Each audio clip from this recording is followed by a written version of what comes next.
types of conferences and all sorts of different types of things over there. And they publish journals, and it's just an organization, an academic organization. Sage meeting It's a little bit different. Sage is like for educators. This particular Congress is really for academic people. It's for people who teach at universities, and it's more or less presenting scholarship, presenting new ideas. It's not like, teaching a material.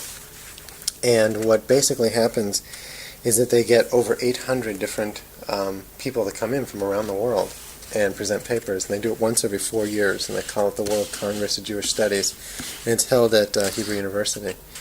And they have many papers simultaneously. Like they'll have things on Bible, on Tanakh, on Gemara, all sorts of different things, and history, aspects of culture, and so on.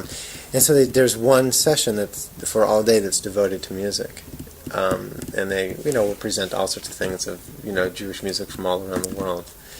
So of course with 1492.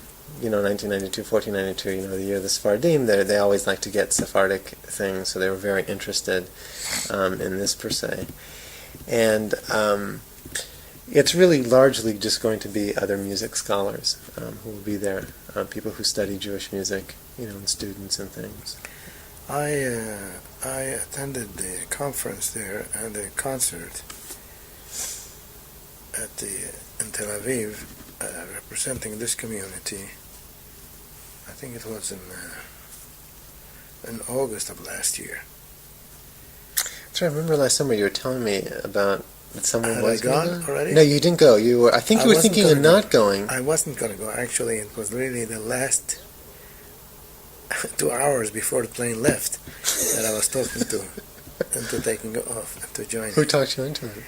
My children, actually, and the rabbi, and some of the Hazanim. I took, over there, they also, Yehezkel Sion attended, and Yehiel Nahari.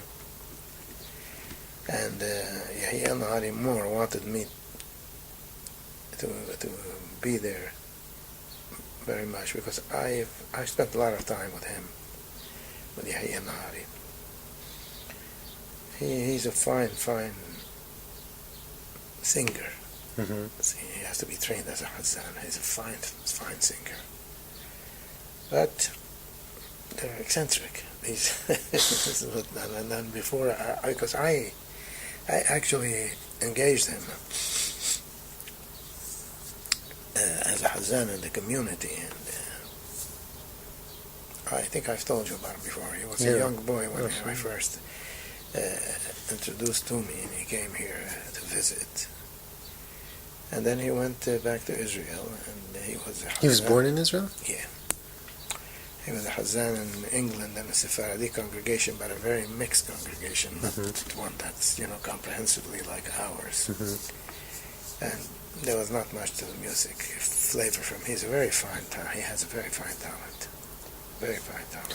Did I tell you I heard him, sing at the with the Egyptian, Ahavav Yahweh, that's the Seder Tawachid? Yeah. Or Layat Tawachid? Yeah. Who else was there at the time?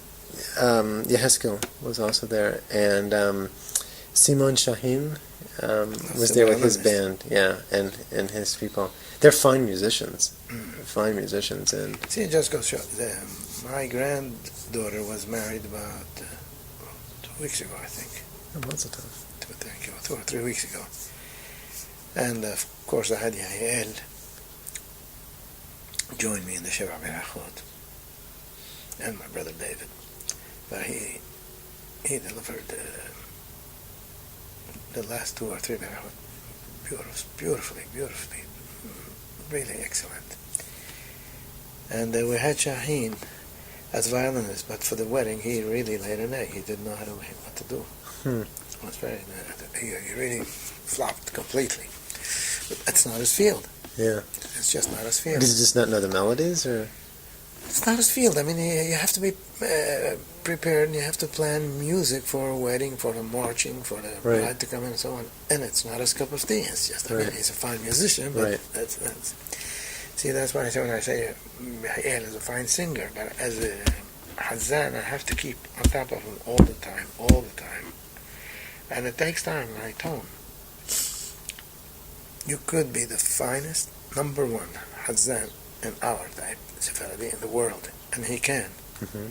But if he dedicates himself and he continues to listen to direction, because a singer is different than a Hazzan. Right. Hazzan is different than a singer. And the singer, you go ahead and you perform, and it's true you perform as a Hazzan, and ours, we perform as a Hazzan, yes. I mean, you do a certain amount of performance, but it has to be a dedicated performance with Kedusha, Hashem Shamayim, and you have to know where to control the extremities of performance with regards. I mean, because you're Shaliach Sabur, you're presenting the Kahal, you're praying for them, so to speak. Yeah, that's certainly very look, he's a young man, and he was a young man when he started. They've had no voice training. This is just they're born. It's the inborn of them. The training that they had is what they were able to develop with other singers and with other people, right. or other people who have experience, and so on and so forth. And when they're good, when they're that good, they take a certain amount of direction, and after a while they shut their ears. They hear you, but they're not listening. Right. Right. So. I don't know if that's a part of being young or just. Yeah. And then it's a part of self-importance and so on.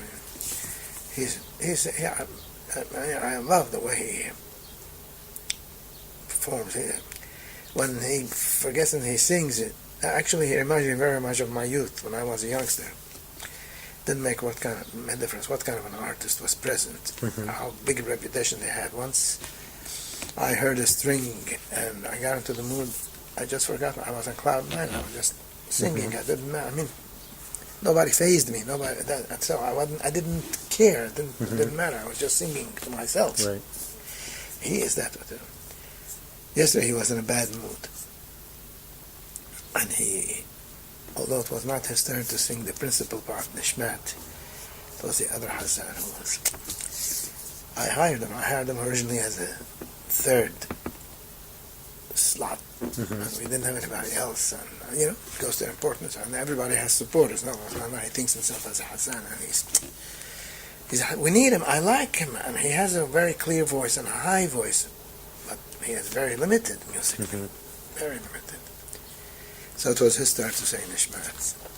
When I hired Haskell, I wanted to really just give him the top slot on this fellow, put him where he belongs, really.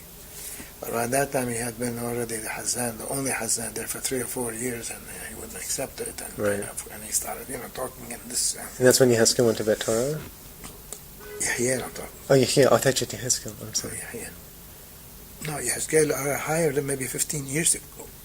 I had him on the contract, but he couldn't come because he hadn't served his army. By the time he was finished, we already had Yehezkel, right? So he went to Bet Torah, which is okay.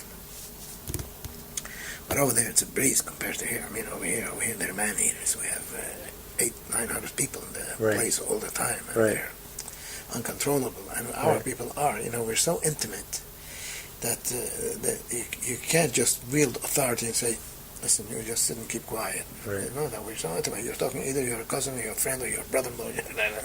So it's, familiarity breeds contempt. That's the way all our congregations are that way. We're so intimate and so close. And it gets that way. We brought in here 2,800 people from Syria. Within 3 weeks, they want to take my seat. I'm entitled to it too. That's it. I'm Syrian too. That's it. Right. They're not mostly going to Achiezer? Some of them, they're all over. They prefer to come to our place as long as there's a seat available. They go all over. They're all over. On the holidays, we had services for them in the center also there.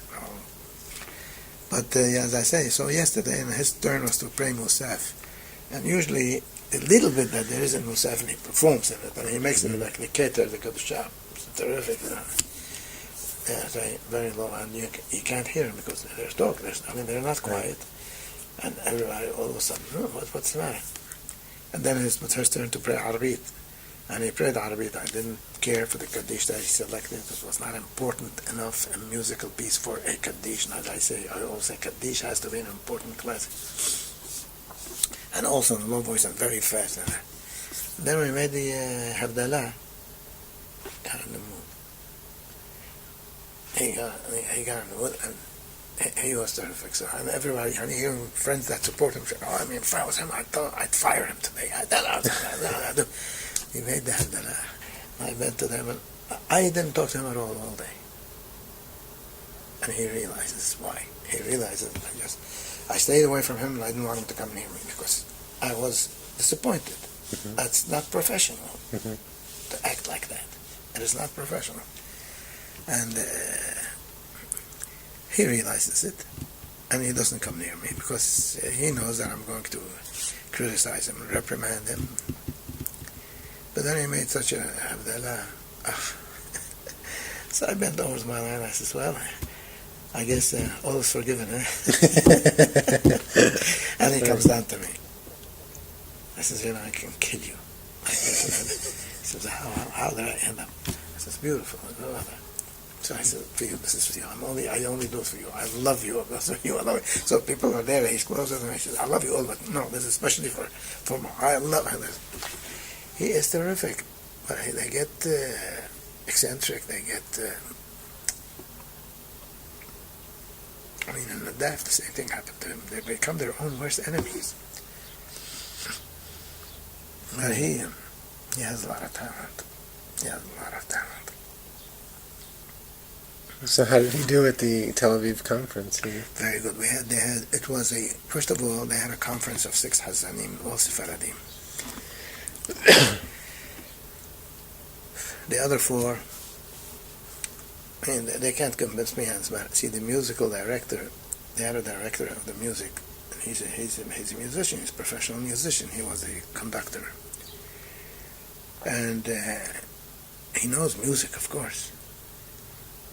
And as a matter of fact, when we were driving from Tel Aviv to Yerushalayim, where we had the meeting, the conference for exchanging ideas and what to do about training Hazanim and what course to follow, and the fellow that greeted me is the deputy mayor. Yeah, Daniel Halascard is inside. Very dedicated person, Dati, one of the Dati, but very active. I went around and he took me from the hour that I arrived there until I left. He was driving me around, taking me to different places. What's his name? Is it Ezra Barnea? Who? Ezra Barnea? No. Have you heard of an institute called Renanot? Yeah. Ezra Barnea runs Renanot. Yeah. And I wonder who it was that you contacted. I have his card. I have it inside. I think I'll look for it now. And he is dynamic personality, and he gets involved not only in this but in many things. The mayor of Tel Aviv has, I understand, 3 deputies. He is one of them. Each one is for a section of Tel Aviv. And his section, he is very active in it with senior citizens, with children, with schools, with the yeshivot, with music, with organizing. Very, very active person. And the meeting was supposed to be in Yerushalayim. So in the car, this musical conductor was in the car with us. And one of the other singers, which I cared for also, it was good. I'm so bad at remembering names lately. If I don't write them down, I forget them.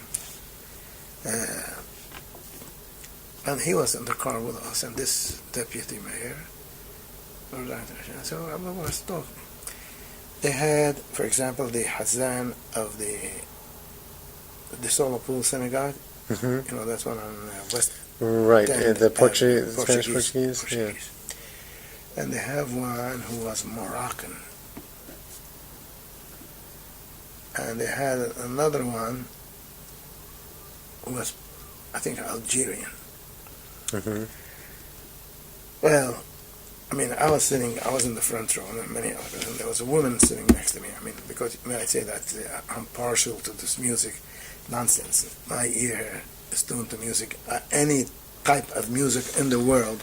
If it's nice, if it's pleasant, I'll appreciate it. And I'll appreciate it, and I will appreciate its beauty or its not niceness. I'll appreciate that. So I says, there's other music Sephardim. There's this guy. I didn't know that he was a Moroccan or Algerian, one of the same kind of one of the two Hazanim. So he told me, no, it's because your ear is not attuned. Now, we were talking from on a professional point of view. It's not a question of attunement. I said, what do you mean? A maqam is a maqam. There's no question about it. And I says, we know that Oriental music is based on maqamat. And in Saudi Arabia, they use the same maqamat. In Kuwait, they use the same maqamat. In all of the other Arab countries, there's maqamat. Their music is not all refined like the Egyptian music or like the Halabi music. We all know that. I mean, you don't have to be... these are facts. It's a question. They're singing the same maqam, but the type of music is not refined, the classic, delicate music. It's not. It's just... it's lumpy. It's just... you can appreciate parts of it all the time. We're talking now here about aesthetically fine compositions, fine music. I'm not talking about just fine type of music. So, and finally he backed off. But he took it personally, as he was nearly insulted that right. But this woman sitting next to me, there was a woman sitting next to me, and those people were singing. So that. She says, am I wrong? Just like that. I don't know. I didn't know. So I don't think these others singing is so nice. Am I wrong? Wow. It's not. Whereas these two and the other fellow, who was also a very dedicated member of a group that goes to Ades synagogue. If you've heard of the Ades synagogue in Yerushalayim. Where is the Ades synagogue? Around Mahane Yehuda, and the old, and over there they're from Halabi background, and they make bakashot there. Right. Every Shabbat, they're known for that. And you have a whole group of people, not necessarily Hazanim, they're interested in music, and everybody, all of a sudden they all join in, and all of a sudden, you see somebody with a big voice on the hill, you just got it into his head. He got a feeling he wants to sing, and they sing, and everyone contributes to it. Did you? Did you go? Yes, when I was there. I never went to Bakashot. That's too early. I mean, and I've never stayed close to that synagogue, so I walked there once or twice. So when I come on time for the services, for the tefillah. So they'll ask me to say one of the Haleliyot or something like that, but I never took part in these Bakashot. They come 3 o'clock in the morning, and they stay for 3-4 hours. Wow. Yeah. They do that every Shabbat. Then they all stay for Shachrit, or yeah.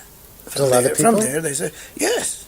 Some people go there, especially. So is Addis isn't 100% Halabi, is it? Or it was. But nowadays, with Jerusalem, with Israel as it is today, there's a lot of mixture of different people, but they stick much more to the Halabi type of music. So are there any other synagogues that are Halabi, or is that really the only one? There are, but they're very. For example, Tel Aviv itself. I stayed in Tel Aviv for Shavuot. Last year, not this year, last Shavuot. So there's the Halabi synagogue right near the hotel in the Hilton. Who's the... 1.5 block. But they're so mixed. The Halabi is lost completely. The flavor of Halabi is totally lost. Okay. And I heard when I was there, somehow everybody knows, what I mean? So they invited me to pray Arabit. I prayed Arabit, a simple Arabit. I made simple Kaddish. I say, this is very classic, this music. Compared to what they say, the simple thing that I said, which wasn't very intricate or anything like that, because I realized, they thought it was great thing. No, they get lost. Don't you see, in Yerushalayim, in Israel, they get lost. There's so many mixture. I mean, you say the Sephardi, they're mixed from all over the world. But Ades is much more polarized with regards to that type of music, the synagogue of Ades. And so the other two were very, very outstanding. So which is the one that you like? The Spanish the Algerian one? Or? No, this guy was from Israeli. He was Israeli, but he was, I would say, more involved with the Ades synagogue. and he has much more of the You remember his name? typical. Ephraim Avedani, maybe? No, Avidani I know very well. Avidani is good, but yet he still has a lot of Israeli flavor. Right. Now, Avedani is in Israel, or he's... Because I know sometimes he goes to Queens, right, Avedani? He comes here for holidays only. Yeah, Well, only for many the of these holidays, people, okay. they come outside just for holidays for income. They make a few dollars that they take with them. I wonder who it was that you heard. You know, Kay was just in Israel. Yes, she spoke to me. And she went to, there's a place called, I think it's like the Center for Aleppo Culture. It's in Tel Aviv or something. Yeah. And she got some tapes. I should have brought them to show you, and I'm sorry I didn't. Maybe next time I'll show them to you. They have. They sent me a tape of 20 maqamat. Mm-hmm. But in the 20, there's 4 or 5 in Bayat. They stole my car 2 weeks ago. One of my cars. I was very, very frustrated. They stole it right from under my nose. And I had that tape there. Oh. And they took it. So I asked one of my friends to ride to Israel to get me another one.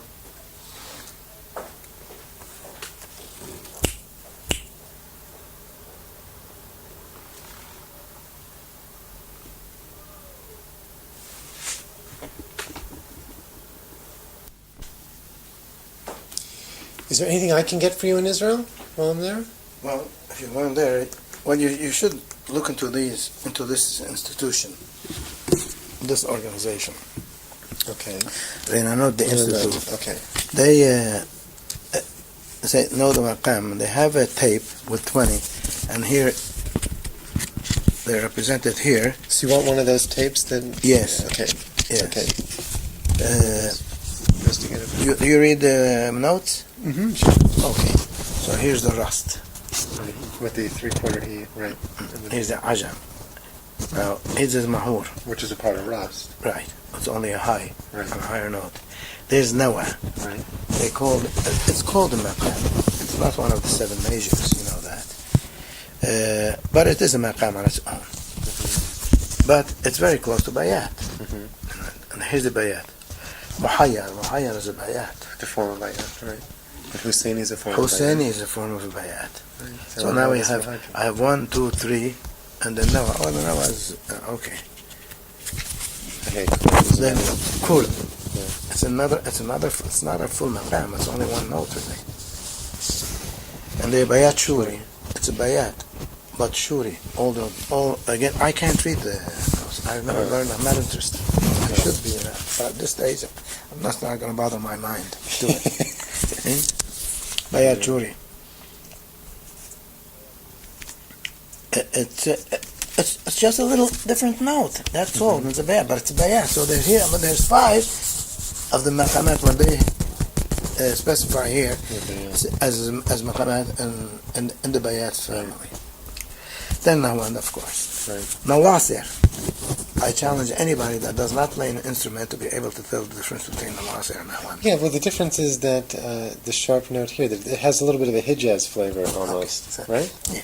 So now you have to play an instrument to really be able to denote that. But to a person that's just singing, Yeah, it's really the same. It's the same. I mean, Just sounds like a little Hijaz flavor. So when you look at the note itself, Right. it's practically identical. Okay. Siga, of course. Siga, which is Bustanigar is not a maqam. Right. It's just, I told you, the most proficient people in the separating the maqamat are the Turks. Mm-hmm. They have, some people say they have maybe 200-300 names. Okay. Now, this has only because it starts in the Sabah and it finishes in the Siga. You end in the Siga. Now, doesn't mean that the song has to finish that way. If you're singing Sabah.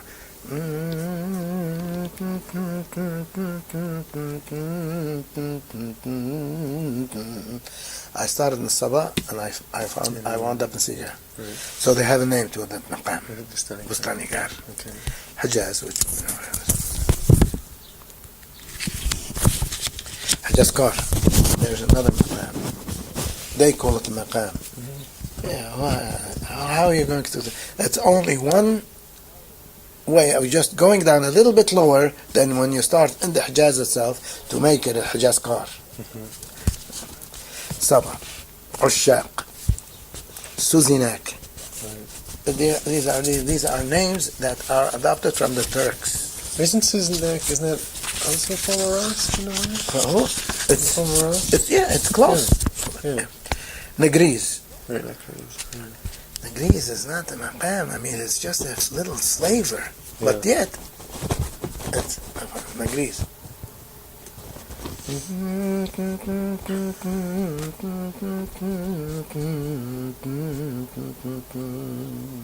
That's Negriz.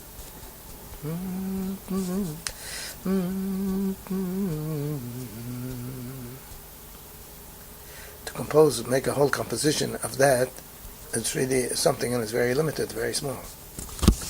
And Zangiran, again, is you're singing Ajam, and you wind up down on Hijaz. Really, actually, you have to find up in Hijaz car, even for the rest of the Zangiran. These were all in that tape. So what the tape did, they first performed it on an instrument. Now, for the musical connoisseur, I think it was a kanun. Yeah, it was a kanun on an instrument, and that particular maqam. And then they performed a piece of an actual. No, first a taksim, and then a song of composition. See, so in other words, they'd say, "Okay, this is Hijaz," and they'd give you the notes of the Hijaz and the kanun. Then they would plan, you know what taksim is? Sure. Yes. Improvising. They improvise, and then they'd give you a composition on that on these 20 maqamat. It was interesting for a person that's interested in studying the music, and that's sort of they stole it with the car. Oh, I'm sorry. I'll try and get you one. Yeah, Okay. I mean, you should go. I mean, if you're interested, you should go and visit them. Anyways. Right. Yeah, I wrote to them and told them I wanted to visit. Ezra Barnea is the person who's the head of that. And I told him what I was doing, and he was very interested, and he said to come. And so they have lots of nice things. Did you go there to Renana? No. Oh. I was just involved with this group of mine, and okay, I'll try and get I didn't go there. Okay. Well, maybe that would be a good lead-in to this. What I just did with this chart was I took the Maqam and Shir Ushvacha Halav Zimra. Yeah. All right, what's used in Brooklyn, right? Then this is Idelson. Idelson was a musicologist who dealt with, Halibim about the turn of the century, and he put together his own chart from what he found. And then this is from Shirei Zimra, which is, I guess, the book that's used in Israel. In Israel, yeah. And what I just did was each of these had their own charts, for the Maqamat and Tefillah, for the Parashot. Yes. And it's very interesting to look at these different combinations. And I sat down one day with your brother David, and we talked a lot about this. And he really said that Idelson is much more specific. He says Iraq instead of Sikha, because he says Iraq is really just a form of Sikha. Slow. Yeah. Iraq is only a lower key. Right. So he was really saying that there's really no difference. They're very similar. Anyways, I'm looking at this. They're very similar. Yeah. There's very few of them which are really different than the other. Yeah. And I say the reason for that is very easy to understand. Anyways, with the exception of the first parasha of a sefer, which practically all of them start in Rust. No. Okay, Breshit starts in Rast. Yeah. Shmot says Rast or Bayat. Bayat. Okay, and I understand it's Bayat because there's a Pismon for Shmot with Bayat and Yukizbat. But if you don't use Rast here, use it here. Vayikra is Rast. Okay, Bamidbar is Husseini. Because Husseini, because of Shavuot, there's a Maqam in Maqam Husseini. Right. So it's in Rast. Okay. Then when we get to Devarim, it's Hijaz because it's right before Tisha B'Av. That's right. Okay, but you used what David said is that you use the Rast in Ra'eh because you need a Rast for each of the 5 books. And he said Husseini is associated with Ves Chanan because he said, I think he said that the reason is that Ves Chanan is very similar. It has the flavor of Yom Kippur with the Yamim Noraim. Because of the parasha itself, Ves Chanan, yes. Yes. See, again, they attach different minhagim, I should say, would attach different reasons to their decision to use that particular maqam. Okay. But if you'll go by and large, you'll find that they're very close. Right. There's few differences. Right. Few differences. And they have an explanation for their difference. Right. But this is very unique. And it's very broad. Right. It is very broad. I mean, if you talk to an Ashkenazi, and what are we talking about? Look at all this variation in the prayers. It's mind-boggling. When I gave the lecture in the Sage, and they were all pretty sophisticated, the ones that were attended the lecture that I gave, they said, aren't you afraid that you lose some of this beautiful tradition that you have? And I told them, no, we're not, because so long as we are only adhering to the maqam, we only gain, we don't lose. In other words, we're not giving up anything. But so what's the difference between the community in Israel that's not Halebi and the community here? If they're both following the maqam. It's not just the maqam, it's other things too, right? First of all, the flavor of the maqam itself. Those other Sephardim that were singing, they were singing also the maqam. But the flavor and the presentation of it was so undelicate and not nice, not beautiful. That's what I'm saying. This is what I'm saying. And then they are not as organized in their tefillah as we are. We are very strict. Our system is quite strict. For example, let's say if they're praying Sabah, if they don't end and they don't use that as a base for the whole tefillah, it's okay. Okay. Whereas with us, right, Nishmat needs to be in Sabah, Kedusha needs to be in Sabah, Kaddish. And eventually you have to wind up everything in that maqam. Okay. And what do you mean wind up everything? What does that mean? Does that mean... let's say, first of all, when you finish the prayers. Okay. When you finish the tefillah. Okay, let's go to Nishmat. Let me get Shachrit for Shabbat. Okay, let's do that. Okay, so Nishmat starts right here. Yes. So... Now, first of all, the Israelis mix a lot of ma'amah. They are, especially the ones that go to Knis Ades, they're very expert in moving from one maqam to another. Okay. They're very good because they keep switching. Okay. With us, and this is what I keep telling Yahyel, so you understand, you're not praying for 20 connoisseurs of music. You're praying for a kehillah that out of 500, maybe there's 20 that could understand maqamat or something like that. The rest, they appreciate nice music. Right. And they appreciate our type of music. They appreciate our songs attached to the particular parts that we sing them in it. They like that. They are job. But professionally, they're not proficient. Now, if you're saying Nishmat, you're saying Nishmat, say, and Sabah, and all of a sudden you're mixing here, and you go from Sabah to Siga, then from Siga, you might go to Bayat. From Bayat you go to Hijaz and to Ras, which is very easy to switch into. You switch into. In the meantime, the person whose music is not ear is not professional, he's not anchored in the melody. He's not carried away by a certain melody. I would appreciate, to a certain extent, the fact that you're switching professionally. If you are switching professionally, some of them just switch. It's just like they're sitting on something. It doesn't mean anything. But delicately, and it fits. Okay, so I appreciate the fact that you changed. Like last night, I enjoyed his Havdalah very much. He switched maybe 5, 6, 7 times, and it's short. And Havdalah is not big. Right. But very professional, and he was carried away in every portion of it. And every time that he changed, he was carried away by that. Me, I appreciate the artistry in it. It was very, very beautiful. But the others, yes, it sounds nice to them, but they cannot appreciate the artistry to it. Now, when you're talking about the whole tefillah, I'm going to keep switching. For example, when Mawlana Azra used to pray, if the Salah was rust, when I'd walk out of the synagogue, for hours my head was filled with rust. And who is this? Who? My brother, Ezra. My brother, Azra, or my brother Isaac, Ishaq. For hours, my head was filled with that particular maqam that the base of the salah was. If he changed it a little. He changed it. We Halabiyas stick more to the maqam that this tefillah is based on that particular day. Okay. So does that mean... So over here... Like, what I did was I circled when one would, like, end a phrase, right? Like, Ela Ata, right? Exactly. Okay, and like right here, Anachnu Modim. He has to come. So all these points, you have to be in the Maqam of the day. So now, particularly until you finish the singing parts of the kahal, because our kahal likes to sing. So you come here, goes low here. Definitely, you have to come back to Rakam because you have to say this piece. And right, but Ela Ata, that has to be, if it's Saba, it has to be Saba. Anachnu Modim has to be Saba. Yes. What about these other points, right? Ka'alot? You could change a little. Okay. You could change a little, providing you don't go too far astray, and you bring them back again. Okay? And is this right, Dilitanu? Yep. And Bepinu? Bepinu. Okay. No, I'm wrong. This is not wrong. Bepinu is no. Okay. I can see it doesn't finish the thought. Anyways. It's true. I wasn't sure. That's why it was a question mark. But what about here? Was Tamid? No. Or here. Okay, so not the here. Okay.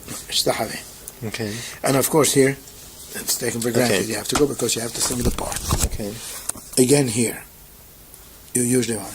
Now you could have a little variation. At times even I do it. I'll finish something here, but I know I'm coming Yishtabah. I come bring them right back to here because here I have to carry it and right.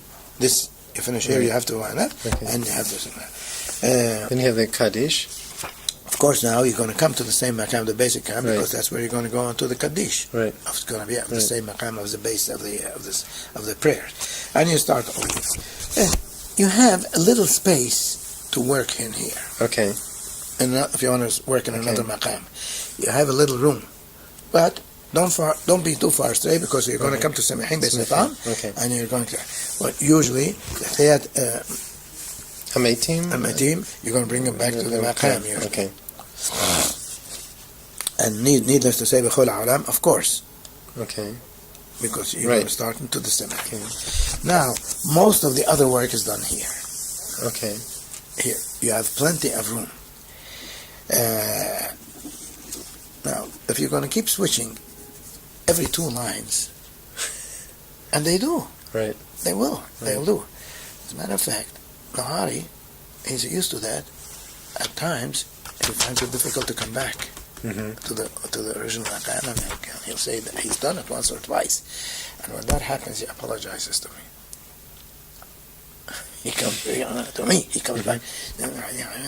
Sometimes even when he's praying, he'll turn and he'll look at me. See?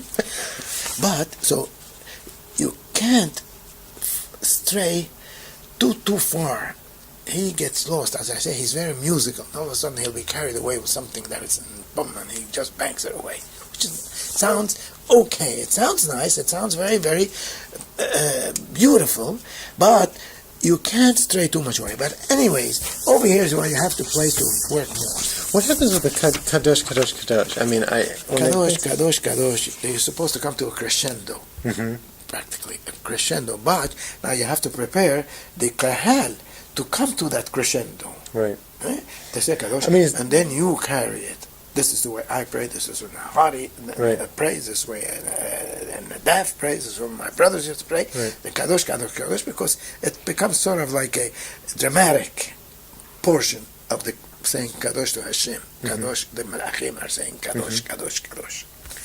Was there a particular melody, or did everybody just says kadosh, kadosh, kadosh? They said no, whatever melody he's praying in, you generally. Whatever, and it doesn't have to be the same melody as the. As but everybody, the kahal says it too. Yes, he leads them into it. Yeah. But there's no specific melody, right? Okay. No.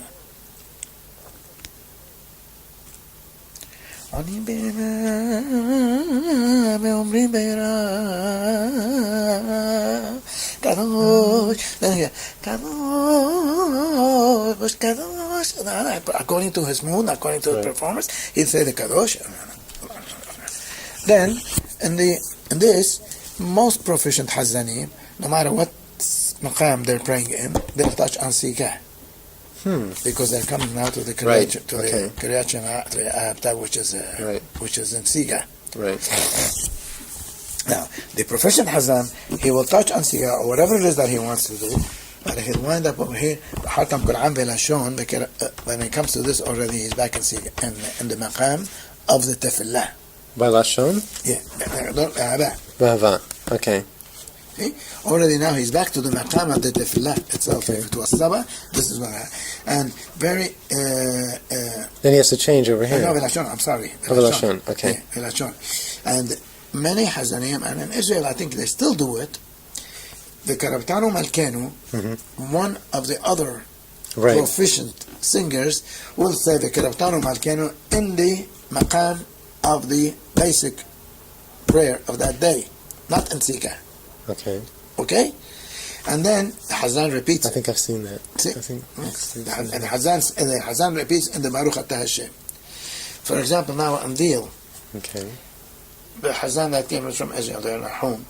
Every time they're out in the synagogue, he'll stop over here for me to say the Karabtanu Malkenu in the particular ma'am that the basic of the Salah. So when he gets to here, no matter what he did over here, if he's praying Sabah, over here he's going to wind up in Sabah. Okay. If he's saying Hijaz, over here he's going to wind up Then in you Hijaz. would continue in Sabah. And I will say the With Karabtanu Malkenu in that particular ma'am, in the Hijaz or in the Okay. Sabah, and he says Baruch Atah Hashem, and then over here, of course, he comes to Sigah. So he ends here in the Maqam of the day? Yeah.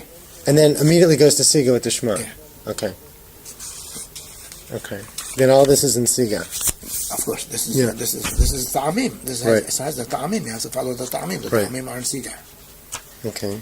I mean, here, I was just reading now the name of the writing of the Sefer Torah, and what the ta'amim mean, what the nekudot mean, and so on and so forth, and how they were planned, and how they were given to Moshe. But this is it was not written down. Moshe did not fill it in the Sefer Torah. He did not fill the nekudot. He did not fill the end of the pasukim. Or all of this was all masoret, all masoret, including. But they were there. They were given to Moshe Rabbeinu by Hashem, including the ta'amim, including the sof pasuk, including all that was given. But it was not written. Why? Because there's 70 banim la Torah. There's many different interpretation that one could give these things, so they're not limiting it. So then what it, then it's for that sofer. And it wasn't until Azra Sofer then and his Bedino, they sort of codified it more and so on and so forth. Okay. I mean, you've studied that about the Sefer Torah, how it's written. How it's written, I mean, the name of the Sefer Torah, the separations that has to be. One Kehut HaSa'ara between one letter and the other, and one Ot between one word and the other, and Shalosha, 3 words between one Perasha and the other, and so on. Okay.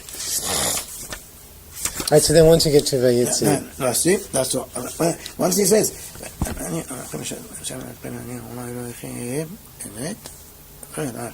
when he repeats Adonai Elohechem Emet, he comes back to the basic maqam of the prayers. Okay. So that he can start Emet Vayitzi Berachon to the same maqam. And again, over here, they usually perform a little. They can make some changes, providing they definitely have to close in the same maqam. Right. Now what happens during the... Hazara? Yeah. During Hazara, it doesn't matter what maqam you do. So first of all, the kedusha has to come back to the same maqam. But when you do the first bracha, I mean, same maqam, the basic of the salah, of the prayer that you did that day. That day. So if it's Saba, you do that in Saba. You do it in Saba. And you usually do in Saba both these berachot until you make the kedusha. Okay. Then after that, you could vary. You could have a little variation according to providing you keep close, because then when they're going to say the Kohanim, he's going to leave them in the same maqam of the day. Okay. Now the one that gives the, we make Kohanim every tefillah. Right. You know that, except Manha, or Arbit, of course. Excuse me. Then the Kohanim, they perform a lot in each word. Right. In each word. I always tell Nahari, you're going to make each word. In Israel, you'll find the Hazanim, they'll make each word a different maqam. Oh my goodness. Yeah. Each word different maqam. Each one word, but it takes long by the time they say it. So I tell Nahari, I don't find that that's so enjoyable. Yeah. I mean, sure, you could change 3-4 maqamat during the Kohanim, but if you're going to make a bayat on one word, you haven't sunk your teeth into yet. Right. Say another 2 or 3 words in the same maqam, so they really get into the meat of that maqam. Right. No problem. Of course, then you have to wind up the last one. Right. Shalom. It has to be finished in the same basic maqam. Right. And you finish the rest, and you and they tefillah until you get to Kaddish. You have to come back to the same Maqam. Of course, we don't make this Kaddish and Kaddish is Kabbal Ben Agun anyways. Right. It's not made Ben Agun, but it should be in the flavor of the slot of the bread. Just one other thing I wanted to ask you that I noticed. Right after the Shema Esrei, after the Shema, there are all these sections. It's not laid out very well in here where they say emet a lot, like emet ata. Yeah, it's right here. Oh, you mean when they call it emet? Yeah. No, it's not. They say emet and then she'atahu, and then they end it and they say emet and then again. they stop here and then emet, and then they start the music. Right. No, it's not. It's not separated, and I guess it seems to be. They seem to make a big deal. Bet Torah. And what? That that the kahal will say emet at the end. This is what they say. This is where they say emet is here. Right. Oh yes. Only right. Here. Only right. here. Over there, no. But I've seen it over here too. No, the kahal will not say emet here. Yeah, I've seen it. When some people do that. Yeah. No, only here. The congregation and the kahal says emet, and why? Because in order to finish the 248 words, right. according to the Ramah, the count of these words is 248. We have to repeat Hashem Elohim Emet in order to do them. When we are praying Beyahid, right. we repeat. Yeah. Amonai Elohim Emet. It's interesting. We have a different minhag. Yes. When we're praying with the minyan and there's a hazan, we do not repeat the Shem Elohim Emet, but the hazan has to make sure that he says it very clearly, so that because he now is making up for the kahal for the rest of the three words that they're short of the 248. Right. See? So we say Emet, Hashem Elohim Emet. This is only the hazan. You know, right. This is the only book that has it marked so clearly. The other Sidurim, they're not marked.